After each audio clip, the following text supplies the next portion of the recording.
In this demo, we will see how to use swipe actions in lists. In the order screen, we have already a list. The list already has the source defined, the result of the getOrders aggregate. The getOrders aggregate is also defined in the order screen. Let's start the demo by adding a list item to the list. We can fetch the list from the toolbox and drag it directly to the list. As we can see, the list item is created with an action button on the right.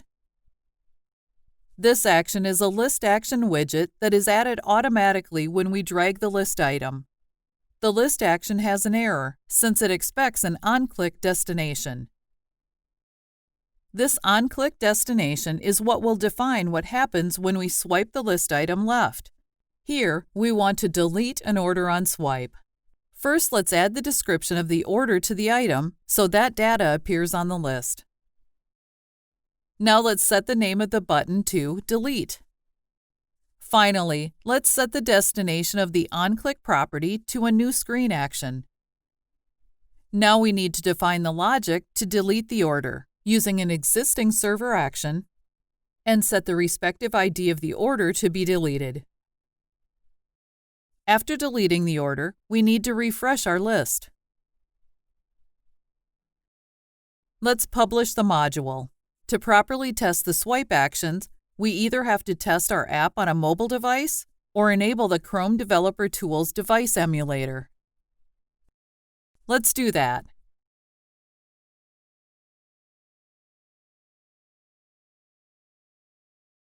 With the device mode enabled, we can now simulate a swipe movement with our mouse. Notice that the order disappeared from the list. Back to Service Studio. Let's see how we can tweak the swipe behavior. Selecting the list item reveals two options that allow us to control the swipe behavior.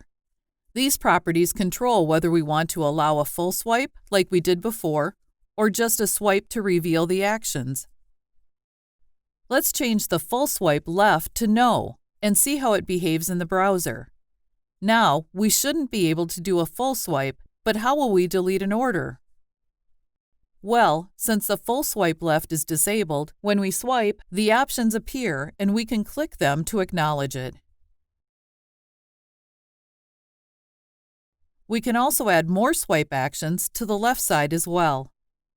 After selecting the list item or any widget inside, two new options appear on the toolbar.